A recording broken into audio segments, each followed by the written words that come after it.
बेंगलुरु में रहने वाले गिरीश और शुभा के एंगेजमेंट का दिन। एंगेजमेंट के बाद शादी की तैयारियां भी शुरू हो जाती हैं, मगर इसी बीच एक हिला देने वाली अनहोनी होती है। वो परिवार जो कुछ ही दिनों बाद अपने बेटे की शादी के सपने देख रहा था, उन्हें बेटे की लाश मिलती है, वो भी एंगेजमेंट के महज 4 दिन बाद। तो आखिर एंगेजमेंट के 4 दिन बाद ही लड़के की मौत कैसे होती है, हत्यारे कौन थे और अब वो कहां और किस हाल में हैं? सबसे इंपॉर्टेंट कि इस केस का खुलासा कैसे हुआ, चलिए जानते हैं सब कुछ सिलसिलेवार तरीके से इस वीडियो में। तब इस केस ने पूरे बेंगलुरु में सनसनी मचा दी थी। इस कांड को बेहद ही परफेक्ट प्लानिंग और साजिश के तहत अंजाम दिया गया था, मगर पुलिस वालों ने कातिल को ढूंढ निकाला और जिस तरीके से पुलिस ने इस केस को सॉल्व किया था वो काबिले तारीफ था। तो सब कुछ जानने के लिए वीडियो में अंत तक जरूर बने रहें। 27 साल के सॉफ्टवेयर इंजीनियर बी गिरीश और 21 साल की लॉ ग्रेजुएट शुभा शंकर नारायणन। गिरीश 2003 में इंटेल कंपनी में बतौर सॉफ्टवेयर इंजीनियर काम कर रहे थे, जबकि शुभा अभी भी बीएमएस कॉलेज ऑफ बेंगलुरु में पढ़ाई कर रही थी। शुभा और गिरीश का परिवार बेंगलुरु में आसपास ही रहते थे। दोनों परिवारों में लगभग 15 साल पुरानी जान पहचान और दोस्ती थी। साल 2003 के अंत में गिरीश और शुभा के परिवार वाले आपसी सहमति से दोनों की शादी करने का फैसला करते हैं। सब कुछ तय होने के बाद 30 नवंबर 2003 को बड़े ही धूमधाम से गिरीश और शुभा की एंगेजमेंट होती है। एंगेजमेंट के बाद तय होता है कि 2004 के अप्रैल महीने में इन दोनों की शादी कर दी जाएगी। यहां तक तो सब कुछ बिल्कुल नॉर्मल रहता है, या ये कहें कि नॉर्मल दिखाया जा रहा था। असल में पर्दे के पीछे एक अलग ही कहानी चल रही होती है। कुछ लोगों द्वारा एक गहरी साजिश रची जा रही थी। खैर, एंगेजमेंट के बाद दोनों परिवारों में शादी की तैयारी भी शुरू हो जाती है। गिरीश और शुभा भी आपस में बातचीत करने लगते हैं। इसी बातचीत के दौरान एक दिन शुभा गिरीश से डिनर पर ले जाने के लिए कहती है। शुभा की बातें सुनकर गिरीश डिनर पर जाने के लिए रेडी हो जाता है और फिर 3 दिसंबर 2003 की शाम ऑफिस से काम करने के बाद सीधे शुभा की लोकेशन पर पहुंच जाता है और फिर वो उसे अपने साथ लेकर अपने स्कूटर से डिनर के लिए निकल जाता है। डिनर पर जाने वाली बात गिरीश ने अपने परिवार वालों को बता दी थी और उन्हें यह भी बता दिया था कि रात के 10 बजे तक वो वापस आ जाएगा। मगर 10 से ज्यादा बज चुके थे, लेकिन अब तक गिरीश वापस नहीं आया था। वो लोग अपने बेटे का इंतजार कर रहे थे। तभी बेंगलुरु के मशहूर मणिपाल हॉस्पिटल से गिरीश के माता पिता को कॉल जाता है कि आपका बेटा बेहद ही गंभीर हालत में अस्पताल में भर्ती है। इस जानकारी के बाद गिरीश के माता पिता तुरंत शुभा को भी कॉल करते हैं। शुभा उन्हें बताती है कि जब ये दोनों डिनर से वापस लौट रहे थे, तभी कुछ गुंडों ने लूटपाट की कोशिश की और इसी लूटपाट की घटना के दौरान उन्होंने गिरीश को मारा है। इस कारण उसकी हालत खराब हो गई है। इस जानकारी के बाद शुभा और गिरीश के माता पिता दोनों ही अस्पताल पहुंच जाते हैं। गिरीश की हालत अब तक बहुत ज्यादा खराब हो चुकी थी। डॉक्टर गिरीश को बचाने का पूरा प्रयास करते हैं, मगर 4 दिसंबर 2003 को सुबह के 8:05 पर गिरीश को डेड डिक्लेयर कर दिया जाता है। यानी एंगेजमेंट के चौथे दिन ही गिरीश की मौत हो जाती है। गिरीश के माता पिता के लिए यह बहुत ही बड़ा सदमा था। जिस परिवार में बेटे की शादी के सपने देखे जा रहे थे, वहां अब बेटे की अर्थी सजाई जाने लगती है। बेटे की मौत के बाद उसी दिन यानी 4 दिसंबर 2003 को गिरीश के पिता वेंकटेश विवेक नगर पुलिस स्टेशन में इस मामले से जुड़ी एक एफआईआर दर्ज करवा देते हैं। एफआईआर दर्ज करने के बाद पुलिस भी हरकत में आ जाती है और जांच की शुरुआत कर देती है। इस मामले में पुलिस के पास फिलहाल इकलौता गवाह था और वो थी गिरीश के साथ घटना के वक्त मौजूद शुभा। मामला दर्ज करने के बाद पुलिस वाले सबसे पहले शुभा का स्टेटमेंट दर्ज करवाते हैं। अपने स्टेटमेंट में शुभा बयान देती है कि ये लोग बेंगलुरु के ही एक महंगे रेस्टोरेंट में डिनर करते हैं और फिर वापस घर की तरफ आने लगते हैं। रास्ते में जब ये दोनों रिंग रोड पर मौजूद एयर व्यू पॉइंट क्रॉस कर रहे होते हैं, तभी शुभा गिरीश से एयर व्यू पॉइंट पर रुकने की रिक्वेस्ट करती है। दरअसल ये वो जगह है जहां से एचएएल एयरपोर्ट पर होने वाली फ्लाइट की लैंडिंग और टेक ऑफ को देखा जा सकता है। शुभा की स्टेटमेंट के मुताबिक शुभा की रिक्वेस्ट पर गिरीश अपनी स्कूटर यहां पर रोक देता है और फिर दोनों वहीं पर खड़े होकर वहां का नजारा देखने लगते हैं। शुभा के मुताबिक ये दोनों अभी वहीं पर कुछ ही देर रुके थे कि तभी कुछ गुंडे वहां पर आ जाते हैं और दोनों से लूटपाट की कोशिश करने लगते हैं। शुभा के मुताबिक गिरीश इस लूटपाट का विरोध करने लगता है। इसी बीच एक गुंडा लोहे के बड़े से रॉड से गिरीश के सर पर लेफ्ट साइड से जोरदार वार कर देता है और वो भाग जाता है। लोहे के रॉड से हुए हमले की वजह से गिरीश वहीं पर बेहोश हो जाता है। शुभा के मुताबिक इस हमले के बाद वहां पर गुजर रहे लोगों से वो मदद मांगती है। कुछ देर बाद एक कार वाला अपनी कार वहीं रोक देता है। फिर उसी कार की मदद से गिरीश को लेकर शुभा मणिपाल अस्पताल पहुंचती है। साथ ही इस घटना की जानकारी परिवार वालों को देती है।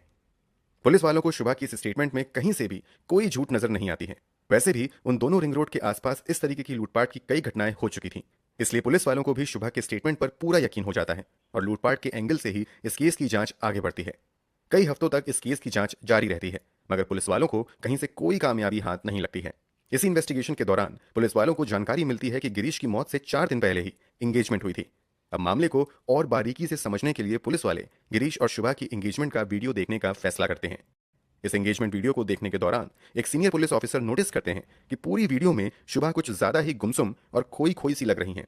वो ये भी नोटिस करते हैं कि अस्पताल और पूछताछ के दौरान भी शुभा का व्यवहार कुछ अलग ही लग रहा था।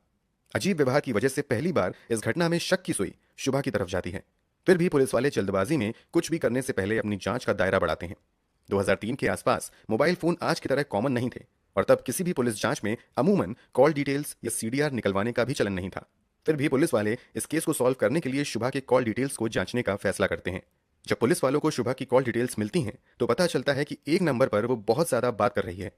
इतना ही नहीं, घटना वाले दिन यानी 3 दिसंबर 2003 को उसने एक नंबर पर कम से कम 73 बार यानी 73 बार कॉल किया था और सैकड़ों बार मैसेज भेजे गए थे। पुलिस वाले जब इस नंबर की जानकारी निकलवाते हैं तो पता चलता है कि ये नंबर किसी अरुण वर्मा नाम के लड़के का है। अरुण वर्मा के बारे में और जानकारी निकाली जाती है तो पता चलता है कि अरुण वर्मा भी बीएमएस कॉलेज में लॉ के फर्स्ट ईयर का स्टूडेंट है। कॉलेज में वो शुभा से 2 साल जूनियर था। अब पुलिस वाले कॉलेज में जाकर जानकारी इकट्ठी करना शुरू करते हैं। जांच के दौरान पुलिस वालों को इन दोनों के कुछ दोस्तों से पता चलता है कि असल में शुभा और अरुण एक दूसरे को प्यार करते हैं। इतनी जानकारी निकलकर सामने आने के बाद पुलिस वाले अब अपनी जांच आगे बढ़ाते हुए कॉलेज से अरुण वर्मा को पूछताछ के लिए हिरासत में लेते हैं। पूछताछ के दौरान अरुण वर्मा बताता है कि इन दोनों की दोस्ती जरूर है मगर गिरीश के साथ हुई घटना से उसका कोई लेना देना नहीं है। अरुण वर्मा ये भी बताता है कि वो घटना वाले दिन बेंगलुरु में था ही नहीं। पुलिस वालों के पास अरुण वर्मा के खिलाफ बहुत ज्यादा सबूत नहीं थे, इसलिए शक होने के बावजूद अरुण वर्मा को कुछ ही देर की पूछताछ के बाद छोड़ दिया जाता है। मगर पुलिस वाले उस पर नजर रखना जारी रखते हैं। इस ट्रिक से पुलिस वालों को इस केस में बड़ा ब्रेक थ्रू मिलता है। दरअसल जैसे ही पुलिस वाले अरुण वर्मा को पुलिस थाने से जाने की इजाजत देते हैं, वो पुलिस थाने से निकलकर सबसे पहले शुभा से बात करता है। अब पुलिस वालों को समझ आने लगता है कि इस कहानी में कुछ तो ऐसा है जो उनसे छुपाया जा रहा है। इसी के बाद कई और लोगों से पूछताछ की जाती है जिसमें शुभा के नजदीकी फ्रेंड और ब्यूटिशियन भी शामिल होते हैं। शुभा की ब्यूटिशियन बताती है कि दरअसल इस एंगेजमेंट से पहले शुभा बिल्कुल भी खुश नहीं थी, बल्कि उसने एंगेजमेंट वाले दिन भी कहा था कि भले ही एंगेजमेंट हो जाए मगर मैं शादी नहीं करूंगी और शादी से पहले घर छोड़कर अरुण के साथ चली जाऊंगी। कुछ दूसरे लोग भी ऐसा ही बयान देते हैं। घटना घटी थी 3 दिसंबर 2003 को और अब समय आ चुका था जनवरी 2004। अब तक इस केस में किसी की गिरफ्तारी नहीं हुई थी मगर कुछ लोगों के बयान के बाद पुलिस वालों का शक शुभा पर ही काफी ज्यादा गहरा हो जाता है और अब उसी से सख्ती के साथ पूछताछ शुरू हो जाती है। इस पूछताछ के दौरान फाइनली शुभा एक हैरान कर देने वाला खुलासा करती है। शुभा के खुलासे के मुताबिक शुभा असल में अरुण वर्मा से प्यार करती थी और उसी से शादी करना चाहती थी, मगर परिवार वालों को यह बात मंजूर नहीं थी। उल्टा जब परिवार वालों को कथित तौर पर शुभा के अफेयर की जानकारी मिलती है तो वो शुभा की शादी गिरीश से करवाने का फैसला करते हैं। शुभा हर तरीके से शादी को टालने का प्रयास करती है मगर बात एंगेजमेंट तक पहुंच जाती है। एंगेजमेंट के बाद शुभा को लगने लगता है कि यह शादी होकर ही रहेगी, इसलिए अब इस शादी को रोकने के लिए अपने बॉयफ्रेंड अरुण वर्मा से मदद मांगती है। जब अरुण वर्मा को भी कुछ समझ नहीं आता है तो वो अपने कजन ब्रदर दिनेश उर्फ दिनाकरण से अपनी पूरी कहानी शेयर करता है और उससे मदद मांगता है। दिनेश विकास वर्मा से अपने एक दोस्त वेंकटेश की मुलाकात करवाता है। दरअसल वेंकटेश लोकल लेवल पर एक गुंडे की पहचान रखता था, कुछ छोटे मोटे केस भी चल रहे थे। फिर एक दिन शुभा, अरुण वर्मा, दिनेश और वेंकटेश बीएमएस कॉलेज में ही एक साथ बैठते हैं और बातचीत के दौरान तय करते हैं कि क्यों ना गिरीश को रास्ते से हटा दिया जाए। इसी बैठक में गिरीश को मारने का प्लान तय होता है। पहले तो अरुण वर्मा और वेंकटेश 2-3 दिन तक खुद ही गिरीश का पीछा करते हैं मगर कुछ ना कुछ कारणों से 3 बार इन लोगों का प्लान फेल हो जाता है। लगातार प्लान फेल होने के बाद अब अरुण वर्मा गिरीश को अपने जाल में फंसाने के लिए शुभा की मदद लेता है और शुभा से डिनर के बहाने गिरीश को बुलाने को कहता है। फिर प्लान के मुताबिक ही शुभा गिरीश को डिनर के लिए बुलाती है। फिर जब ये लोग वापस लौट रहे होते हैं तभी साजिश के तहत शुभा गिरीश से फ्लाइट की लैंडिंग और टेक ऑफ देखने के बहाने एयर व्यू पॉइंट के पास रुकने की रिक्वेस्ट करती है। शुभा की साजिशों से अनजान गिरीश अपनी बाइक रोककर वहीं पर खड़े होकर फ्लाइट की लैंडिंग और टेक ऑफ देखने लगता है। एसएमएस से शुभा इस बात की जानकारी अरुण वर्मा और उसके साथियों तक पहुंचा देती है कि ये लोग एयर व्यू पॉइंट पर रुके हुए हैं। फिर जानकारी मिलते ही अरुण वर्मा, दिनाकरण और वेंकटेश सभी मौके पर पहुंच जाते हैं और फिर जब गिरीश दूसरी तरफ मुंह करके खड़े होकर नजारे का आनंद ले रहा होता है तभी लोहे के एक बड़े से रॉड से वेंकटेश एक जोरदार हमला गिरीश के सर पर करता है। चोट लगते ही गिरीश वहीं पर बेहोश होकर गिर जाता है। इधर हमला करने के अगले ही पल अरुण वर्मा, दिनाकरण और वेंकटेश वहां से भाग जाते हैं। फिर उन लोगों के जाने के बाद शुभा रोने धोने का नाटक करने लगती है और वहां से गुजर रहे लोगों से मदद मांगना शुरू करती है। उन्हीं में से एक व्यक्ति अपनी कार रोक देता है जिससे शुभा गिरीश को लेकर मणिपाल हॉस्पिटल आती हैं और फिर इस मामले की जानकारी पुलिस वालों को देती हैं। फिर सभी के सामने लूटपाट की एक झूठी कहानी सुनाती हैं। पुलिस पूछताछ के दौरान यह भी खुलासा होता है कि शुभा एक मॉडर्न ख्याल वाली लड़की थी, उसे वेस्टर्न कल्चर ज्यादा पसंद थे। दूसरी तरफ गिरीश सिंपल लाइफ जीना पसंद करता था। डांस क्लब, पब, एल्कोहल इत्यादि गिरीश को पसंद नहीं था। इस बात से भी शुभा को एतराज था। गिरीश की सिंप्लिसिटी की वजह से भी वो उसे पसंद नहीं करती थी। उसे डर सताने लगा था कि अगर गिरीश से उसकी शादी हो गई तो उसका जीवन भी कुछ ऐसे ही सिंपल हो जाएगा। इस कारण भी वो गिरीश से हर हाल में अपनी शादी को रुकवाना चाह रही थी। बस इसी के बाद उसने गिरीश को खत्म करने जैसा हैवानियत भरा फैसला किया। शुभा के इस खुलासे के बाद 25 जनवरी 2004 को शुभा के बॉयफ्रेंड अरुण वर्मा, उसके भाई दिनाकरण और दिनाकरण के दोस्त वेंकटेश को पुलिस द्वारा गिरफ्तार कर लिया जाता है। इन लोगों की निशानदेही पर पुलिस जंगल से हमले में इस्तेमाल किए गए लोहे के रॉड को भी बरामद कर लेती है। इस मामले की सुनवाई 25 फरवरी 2004 से मायो हॉल कोर्ट में शुरू होती है। हालांकि कुछ ही दिनों बाद इस केस की सुनवाई बंद हो जाती है और पूरा मामला ठंडे बस्ते में चला जाता है।